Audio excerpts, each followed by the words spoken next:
저는 이번 선거의 최대 핵심은 예. 사실 탄핵은 아닙니다. 예. 그것보다는 저는 지금 국제 정세의 변화에 대해서 주목해야 예. 된다고 봅니다. 안보 문제죠. 예, 안보 예. 문제입니다. 예. 특히 안보 환경의 변화를 저는 지적하고 싶습니다. 국내적으로도 그렇고 예. 지금 아까도 제가 사적으로 말씀을 드렸습니다만 예. 대한민국에서 말이죠. 예. 70년의 건국사에서 예. 소위 종북 좌파라 그럴까 진보 좌파라고 할까 예. 그러한 세력들이 언론, 예. 국회, 검찰, 예. 뭐 법원, 노조, 뭐 모든 이 소위 예. 권력을 다 소위 그 국가의 저변을 완전히 장악한 거는 처음입니다. 예. 이번 탄핵 사건을 예. 계기로 해서 그게 증명된 거예요. 예. 김대중 노무현 대통령 때는 예. 강력한 보수 언론과 국회가 있었고 검찰, 법원이 있었습니다. 예. 그러나 지금 현재 탄핵 정국을 계기로 해서 대한민국은 이 핵심적인 권력층을 모두 다 보수가 뺏기고 예. 종북 소위 좌파라 그럴까요? 진보 세력에게 모두가 다 뺏겼습니다. 예. 이제 남은 거는 유일하게 대통령 자리 하나예요. 예. 그런데 이 대통령 자리가 가지고 있는 의미가 있습니다. 예. 그거는 경찰권, 예. 군대, 통수권, 예. 외교권, 예. 예산 편성과 집행권, 예. 조세권, 예. 이러한 모든 국가의 가장 중요한 인적, 물적 설비를 예. 소위 모빌라이즈, 예. 동원할 수 있는 동원력입니다. 예. 이게 국회가 갖지 못한 대통령의 굉장한 권력이에요. 예. 저는 이 권력을 국가 권력의 약 반이라고 보고 있습니다. 예. 물론 뭐 경우에 따라서는 40%인지도 모르겠습니다만은 예. 예. 적어도 국회나 법원 권력을 다 합친 거와 맞먹는다고는 의미에서는 예. 50%의 권력입니다. 예. 이 그렇습니다. 권력을 그동안 좌파가 못 가졌기 때문에 예. 다른 건 다 가졌는데 예. 다른 건 다 가졌는데 요 하나를 못 가졌기 때문에 예. 이번 탄핵 사건이 일어난 겁니다. 예. 그래서 만일에 의도한 대로 예. 이 대통령 자리까지 차지하게 되면은 대한민국의 모든 국가 권력은 소위 진보 좌파에게 넘어가고 예. 보수는 아무런 권력이 없는 그야말로 제2등 국민으로 전락합니다.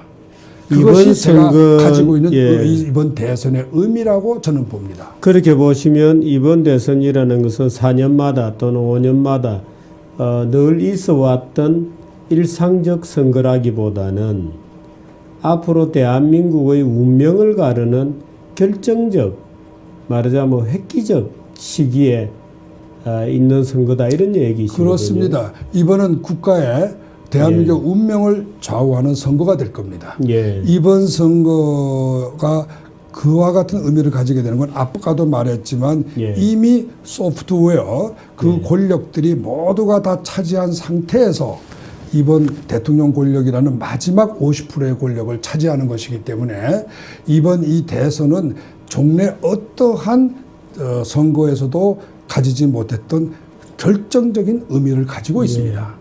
두 번째는 제일 제가 강조하고 싶은 거는 아까도 말씀드렸지만 국제 정세의 변화예요. 예. 이번에 트럼프 대통령이 북한의 핵무기와 미사일에 대해서 무력을 써서라도 이것을 제재하겠다. 말하자면 없애겠다. 이렇게 공언을 하지 않았습니까? 어떤 분들은 그거 뭐 맨날 하는 소리야. 지난 30년 동안 미국은 해왔던 거야. 그렇게 말합니다. 저는 그렇지 않다고 봅니다. 왜냐하면은 지난 30년간의 그거는 북한이 핵무기 개발하는 거를 가정을 말한 거예요. 지금 문제점은 어디에 있냐면 핵무기 개발이 끝났다는 데에 있습니다. 개발은 끝난 거예요. 이제 이제 실전 단계에 ICBM으로 들어갔습니다. 간다는 거죠. 이제는 실전 단계에 들어갔습니다. 그렇기 때문에 종전 30년 하고 지금하고는 의미가 달라요. 예.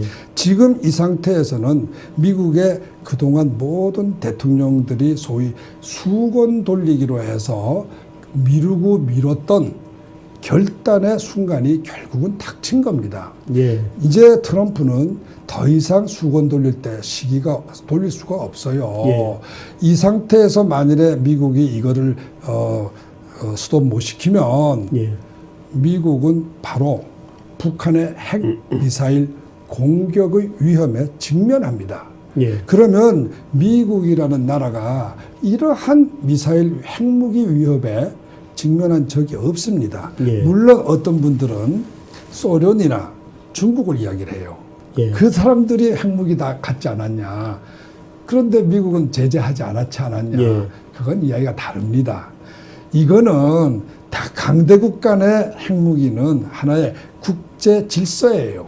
예. 그렇지만 북한이라는 소위 말해서 약소국이라고 그럴까 하는 상습적인 국제법 위반 집단이 핵무기를 가지는 거는 마치 탈레반이나 아이시스가 핵무기 가지는 것과 별반 다름이 없습니다. 예. 이러한 상태에 이거를 중국 소련의 핵무기 가지는 것과 같은 상태로 해석한다고 하는 것은 참으로 세상 물정을 모르는 문제는 이야기라고 그런 봅니다. 국제 안보, 국제적 어떤 그 환경 변화 속에서 치러지는 대선이죠. 그렇습니다. 이것이 같은 시기에 지금 맞물려 있는 거예요. 그렇기 때문에 이번 대선의 의미가 대한민국의 2017년이 대한민국의 역사의 운명을 바꾼다고 하는 것은 제가 헛소리가 아닙니다. 이 모든 객관적 데이터를 쫙 보면요. 지금 2017년은 대한민국의 운명을 좌우하는 해입니다. 이번 대선이 그렇습니다. 미국의 북한 공격과 대북 입장과 예를 들어서 이것이 새로 만들어지는 때문입니다. 대한민국의 어떤 대통령이 정부가 어떤 스탠스를 취하느냐에 그렇습니다. 따라서 이것이 결국은 대한민국이 1953년 이후에 지금까지 지속해 왔던 안보 환경이 이번 2017년에 변화되는 것을 의미합니다. 이런 상태에서 그 대선이 치러지고 있기 때문에 이번 대선에서 누가 당선이 되느냐 하는 것은 트럼프의 북한 공격과 맞물려서 대한민국의 운명을 분명히 좌우합니다. 저는 이러한 확신이 있기 때문에 이것을 알려야 근데 제가 보기에 미국의 저뿐만 아니라 미국의 많은 동포들이 그것을 보고 우려하는데 불행히도 대한민국의 대부분의 국민들과 소위 지식인들 또 언론들이 전혀 여기에 의미를 모르고 있고 일각에서는 소위 그 월남패망의 마지막 국면처럼 지금 대한민국 분위기가 돌아가고 있다고 걱정도 하죠. 그런데 논리적으로 이 사태를 정확하게 분석하고 이해하는 게 굉장히 중요합니다. 지금 막연하게 이렇게 나라 망한다 이러한 그 국민들의 막연한 어떤 그거는요. 지식인들이나 어떤 전문가들이 볼 때는 에이구 그거 참 쓸데없는 소리 걱정들 또 하시네 이러지만요. 국민의 상식적인 그 감 속에는 본능이란 게 있습니다. 이거를 논리적으로 쫙 분석해 보면요. 절대로 이거는 과장이나 감정이 아니에요. 이거는 예를 들어서 문재인 후보가 당선될 경우와 예를 들어서 저는 홍준표 후보밖에는 당선 가능성이 있는 보수 측의 후보는 없다고 봅니다. 이 두 사람이 당선될 경우를 가정해서 이 국제 정세의 안보 환경의 변화를 대입을 시켜보면요. 정말 아주 다르죠. 엄청난 여러분들이 경악할 수 있는 그러한 어떠한 논리가 나옵니다. 제가 그거를 표로 만들었습니다. 한번 보시죠. 약간 이렇게 예, 됐습니다. 예. 네, 조금 여기다 포커스 예. 줌업 좀 조금 해주시죠. 당겨주세요. 예. 예. 제가 이렇게 아주 쉽게 이야기를 드리겠습니다. 뭐 저는 전문가들이 보시기에는 상당히 그 뭐 좀 너무 단순화된 이야기라고 하실 줄도 압니다. 알지만 일단 저 같은 사람의 의견도 한번 들어봐 주시길 부탁합니다. 만일에 문재인 후보가 당선이 된다면요, 이분이 지금까지 쭉 이야기하시는 거로 봐서는 대북 협력을 강화하는 것입니다.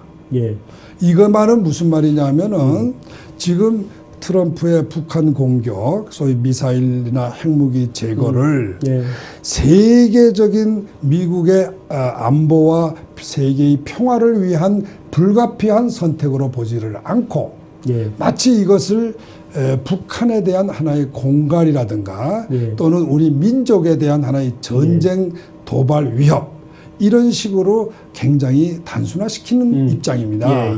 소위 이러한 입장을 보면은 여기서는 이분이 생각을 제가 보니까 북한과 남한이 협력하면 북한의 핵무기와 미사일 문제를 해결할 수 있다는 거예요. 미국이 공격할 필요 없이. 저는 그거는 미국의 공격이 소위 핵과 미사일 제거가 미국의 이 안전과 세계의 평화를 위한 것이라는 것을 간과하고 있다고 봅니다. 우리가 그만두라고 한다고 해서 트럼프가 그만두고 우리가 하라고 그런다고 해서 하고 그러는 거 아닙니다. 우리가 말할 수 없는 세계 어느 나라도 말릴 수 없는 선택이에요. 중국이 말리려 해도 안 된 겁니다. 전 세계가 다 말리려 해도 안 되는 거예요. 이거는 왜 그러냐면 미국의 안보가 걸려 있기 때문에요. 시큐리티가 걸려 있기 때문에. 그런데 이거를 마치 북한과 대화를 잘하면 해결할 수 있다는 참으로 남북 문제는 남북 아니죠. 문제로 보는 그래서 이거를 저는 김정은식 세계관이라고 봅니다. 그러한 입장에서 이렇게 대북 협력 강화로 문제를 해결할 수 있다는 안보관이에요. 이거는요 미국이 북한의 핵무기와 미사일을 제거하는 것이 미국의 안전과 세계의 평화를 위해서 불가피한 선택이라는 미국의 근본적인 입장을 무시한 겁니다. 그러면 한미 동맹은 붕괴될 수밖에 없습니다. 어쩔 수가 없어요. 그러면 주한미군은 철수할 수밖에 없습니다. 논리적인 거예요. 법적인 거예요. 그러면 우리나라는 경제가 파탄 날 거라고 저는 봅니다. 그리고 결국은 월남과 같은 패망 상태가 되거나 아니면은 내부적인 변혁이 혁명이 일어나게 될 거다. 골치 아픕니다. 이렇게 봅니다. 생각하기도 쉬운 거고. 이것이 제가 보는 하나의 그 패러다임. 아니 문재인 후보가 이런 상황을 원하지는 않겠죠, 물론. 그렇겠죠. 그러나 이제 잘못된 곳은 이렇게 간다는 저는 거지. 이러한 사고 방식이 소위 그 한말, 조선 말기, 조선 말기의 그 지도자들의 사고 방식이나 소위 갇힌 소위 쇄국주의적인 사고 방식 또는 월남 패망 당시에 월남인들의 민족주의 위주의 사고 방식에서 비롯된다고 봅니다. 반대로 홍준표 후보가 당선될 경우에 제가 기대하는 것은 그래요. 물론 이분이 그렇게 할지 안 할지는 저는 모릅니다. 그렇지만 그분의 지금까지의 그 정책이나 발표하신 공약으로 볼 때는 기대컨대 동맹은 강화될 수 있을 것이다. 선순환 미국의 북한 핵무기가 제거될 것이다. 그러면 김정은의 정권은 붕괴할 것이다. 그러면 북한 주민은 해방이 될 것이다. 그러면 자유 통일도 가능할 것이다. 이러한 저는 밝은 그림을 한번 그려봤습니다. 그런데 최근에 또 트럼프가 약간 이상한 얘기를 자꾸 해가지고 혹시 뭐 김정은 정권 붕괴가 아니고 트럼프가 김정은 정권을 오히려 지켜주는 거 아니냐. 일부 전문가들의 투 코리아 하시는 이야기도 저는 알고는 있습니다만은 그러나 상당히 그거는 전부 너무 너무 전문적이고 너무 테크니컬한 그 이론이라 예. 현실적인 감각은 예. 별로 오지는 않아요. 예. 오지는 않고 세상 일은 그렇게 기교로 되는 건 아니라고 봅니다. 예. 세상 일은 굉장히 심플하고 직접적인 예. 어떤 그 논리에 의해서 예. 힘의 이해관계에서 움직이는 거지. 예. 아니 근데 지금 미국의 줘야 예. 일반 국민들이나 특히 미국에 살고 있는 한국인들 입장에서 볼 때는 이거 굉장히 심각한 문제겠어요. 그렇습니다. 저는 제가 그 미국 투어 다니면서 예. 제가 던진 메시지는 한국에 계신 분들이 아마 들으면 상당히 놀라실 거예요. 예. 저는 이렇게 생각합니다. 김정은 정권의 붕괴는 북한 주민들의 해방을 의미하는 겁니다. 예. 이거를 우리가 막아야 될 아무 이유가 없어요. 예. 왜? 북한 주민 2천만도 자유스러운 동포죠. 정보를 가질 예. 권리가 있습니다. 인권이 있어요. 예. 그거를 우리가 우리 이익 때문에, 우리 안전, 우리 안일 때문에 너 하지 마라. 너는 고생해라. 그건 말이 안 되는 거예요. 말이 안 되는 겁니다. 예. 그러면 예. 적어도 북한 주민의 해방을 우리가 박수치고 예. 그들을 도와줘야 됩니다. 예. 그래서 저는 미국 동포들에게 예.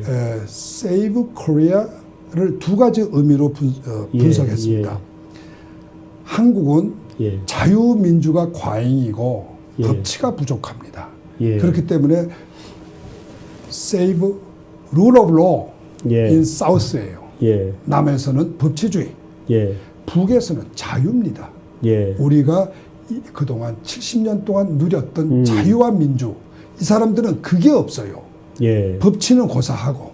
그렇기 예. 때문에 이분들에게 자유와 민주가 주어지는 예. 이러한 기회를 마치 그것을 나 때문에 우리가 좀 더 편안하게 살기 위해서 예. 갖지 말아라. 그건 말이 안 되는 거예요. 아무도 그럴 권리가 예, 없죠. 없습니다. 예. 그거는 누구도 그런 요구할 권리가 도덕적 없습니다. 의무가 오히려 있는 것입니다. 동족이라는 이유로 그러한 권리는 없습니다. 예.